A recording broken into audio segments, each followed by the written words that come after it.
जय माता दी, जय माँ राजराजेश्वरी। आप सभी भक्तों को मेरा प्रणाम। आप सभी का हमारे माँ राजराजेश्वरी ज्योतिष केंद्र में आप सभी का स्वागत है।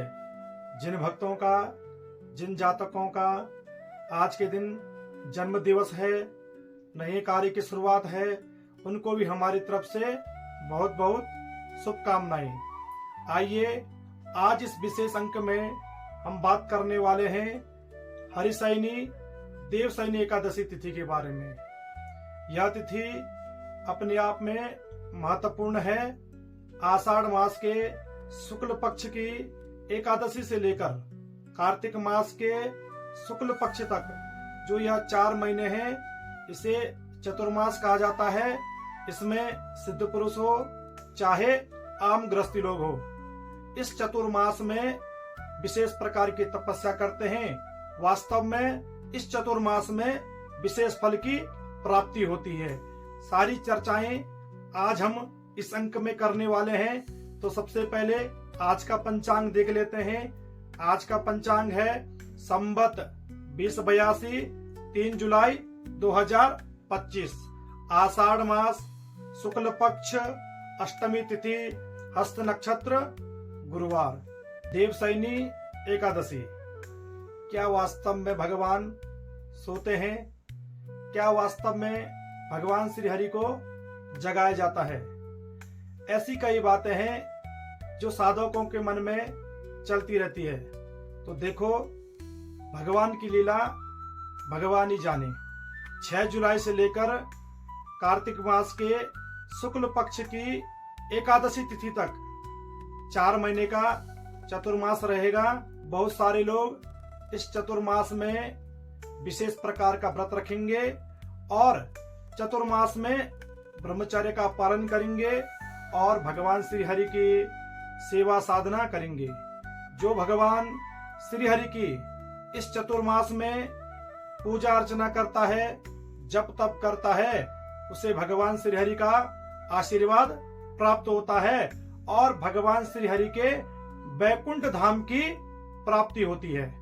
पुराने जमाने में इतने वाहन नहीं थे, इतनी सुख सुविधाएं नहीं थी जो इस जमाने में है। जो यह आधुनिक युग है, इस आधुनिक युग में हम एक जगह से दूसरी जगह में पल भर में जा सकते हैं। जो हमारे पुराने ऋषि मुनि थे, वह इस चतुर्मास में भगवान का जप तप, भगवान की आराधना किया करते थे।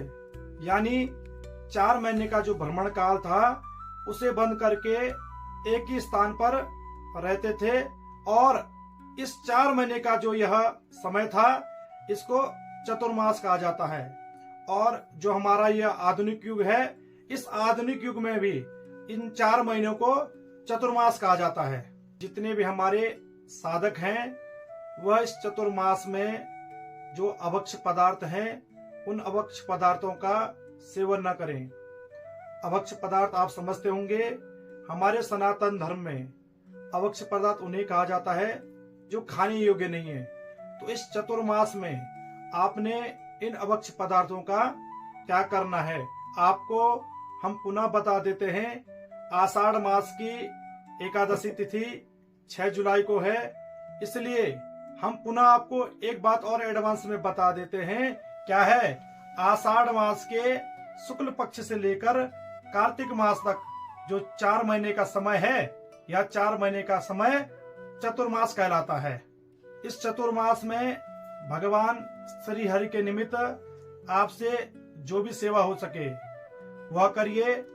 और इस चतुर्मास में आप 2 नियमों का पालन जरूर करें। सबसे पहला नियम है, आपने सूर्य उदय से पहले स्नान करना है। और इस चतुर्मास में आपने इन 4 महीने का जो समय होगा, इस 4 महीने के समय में एक दिन आपने नमक का त्याग करना है और नमक का त्याग करके ब्रह्मचर्य का पालन करना है। भगवान श्री हरि का विष्णु सहस्त्र नाम स्तोत्र का पाठ करना है, भगवान श्री हरि के पूर्व सूक्त का पाठ करना है और आप हो सके इन 4 महीनों में गायत्री की 11 माला कर दें और अपने गुरुदेव के मंत्र का जाप करें। जो आपके गुरुदेव ने आपको दिया होगा उस मंत्र का इस 4 महीने निरंतर जाप करते रहें। जो यह अवसर है वह बार बार नहीं आता है। इस अवसर का हमें लाभ उठा देना चाहिए। न जाने इस जिंदगी के किस क्षण में हमारे साथ क्या हो जाए। इसलिए भगवान श्री हरि की जैसे आपसे हो वैसी भगवान श्री हरि की आराधना करें। और जो भगवान श्री हरि की आराधना करता है उसको भगवान श्री हरि के वैकुंठ धाम की प्राप्ति होती है। क्या है? श्रीमद् भागवत में लिखा हुआ है, बड़े भाग मानस तन पावा। जो यह हमारा शरीर है यह हमें दुर्लभ तरीके से मिला है। और इस शरीर से हमने क्या करना है? सिर्फ भगवान की पूजा, भगवान का भजन। ऐसा नहीं कि आया खाया और गया, ऐसा नहीं करना है। क्या है? आहार निद्रा भय मैथुनम च, ये जो सब क्रियाएं होती है वो क्या है? एक पशु भी करता है। और जो यह मनुष्य रूप हमें जन्म मिला है, इस मनुष्य रूप के जन्म में हमने भगवान श्री हरि की आराधना करनी है। और जो भक्त, जो साधक भगवान श्री हरि की आराधना करता है उसको भगवान श्री हरि के वैकुंठ धाम की प्राप्ति होती है। इस चतुर्मास में हमने ओम नमो भगवते वासुदेवाय नमः इस मंत्र का जाप करना है। और जाप की प्रक्रिया क्या रहेगी? आपने इस मंत्र को जब आपके पास समय हो तब इस मंत्र का उच्चारण करना है। ऐसा नहीं आपने आज गिन लिया, मैंने 11 बार आज बोल दिया है, 100 बार कर बोल दिया है और आपने पूरे 4 महीने का काउंट किया। आपने कहा मैंने 2000 बार इस चतुर्मास में भगवान श्री हरि का जाप किया है। नहीं, जो जाप की प्रक्रिया होती है वह ए जपा जप होती है। ए जपा जप का अर्थ होता है जिसकी कोई संख्या नहीं होती है, जिसको गिना ना जा सके और उसको गिनना भी नहीं चाहिए। तब जाके आपका जो जप है, तप है, वह सफल होता है। इसलिए जो व्रत करते हैं, जप करते हैं, तप करते हैं, उसके कुछ नियम होते हैं। और जब हम उस नियम में रहकर जप, तप और भगवान की आराधना करते हैं तो उसका फल क्या है? 2 गुना अधिक हो जाता है। और जो देवशयनी एकादशी की आगे की जानकारी है, वह जो हमारा अगला अंक होगा उसमें आपको सारी जानकारी मिल जाएगी। इसलिए जो हमारा आगे का अंक होगा उसे भी आप ध्यान पूर्वक सुनिए।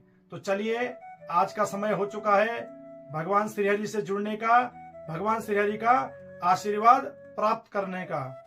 ओम कस्तूरी तिलकम ललाट पटले वक्षस्थले कौस्तुभम नासाग्रे वरमोक्तिकं करतले वेणुकरे कंकणम सर्वांगे हरिचंदनम सुललितम कंठे च मुक्तावली गोपास्त्री परवेष्टितो विजयते गोपाल चूड़ामणि गोपाल चूड़ामणि। देखिए, जो 6 जुलाई को देवशयनी एकादशी तिथि आ रही है, उस तिथि में आपने पवित्र होकर के, जहाँ आपका पूजन घर है, भगवान श्री नारायण की वहां पे मूर्ति होगी और आपने भगवान श्री हरि नारायण की मूर्ति को पंचामृत स्नान करवा के, क्या है, शुद्धोदक स्नान करवा के, उस पे शुद्ध और साफ वस्त्र पहना के, जहाँ पे उनका यथावत स्थान है वहां पर रख देवे। हमारे कई साधक ऐसे हैं जिन साधकों के पास भगवान श्री नारायण की मूर्ति नहीं है, तो उनके पास शालिग्राम जरूर होगा। तो आप शालिग्राम को भी पंचामृत स्नान करवाएं, पंचामृत स्नान करवा के शुद्धोदक स्नान करवाएं। शुद्धोदक स्नान करवाने के बाद आपने क्या करना है? उनको यथावत स्थान में रखना है, शुद्ध और साफ वस्त्र पहना है। भगवान श्री हरि को हरिचंदन लगाएं। हरिचंदन लगाने के बाद पुष्प, धूप, दीप दिखा करके भगवान श्री हरि को तुलसी दल का भोग लगाएं। भगवान श्री हरि नारायण को तुलसी अति प्रिय है और जो भक्त एकादशी तिथि के दिन भगवान श्री हरि को तुलसी का भोग लगाता है, भगवान उस पर प्रसन्न होकर क्या है, अपने वैकुंठ धाम के प्राप्ति का आशीर्वाद देते हैं। आगे की जो यह जानकारी है हम आपको अपने अगले अंक में देंगे। और जो भक्त जो साधक हमारे YouTube चैनल पर नए हैं वो हमारे YouTube चैनल महाराज राजेश्वरी ज्योतिष केंद्र को जरूर सब्सक्राइब करें। सब्सक्राइब करने से क्या होगा, जो हम सनातन धर्म से जुड़ी हुई आपको जानकारी देते हैं, नक्षत्रों से संबंधी जुड़ी हुई जानकारी आपको देते हैं, ग्रहों से संबंधी जुड़ी हुई जानकारी आपको देते हैं, वह जानकारी आपको सर्वप्रथम प्राप्त होगी। और जब आप सब्सक्राइब करते हैं, सब्सक्राइब करते समय बेल आइकन जरूर दबाएं। बेल आइकन दबाने से क्या होगा, जो भी हम यहाँ पे रिसेंटली नई वीडियो अपलोड करते हैं वह वीडियो आपको प्राप्त होगी। जय माता दी, जय मां राज राजेश्वरी।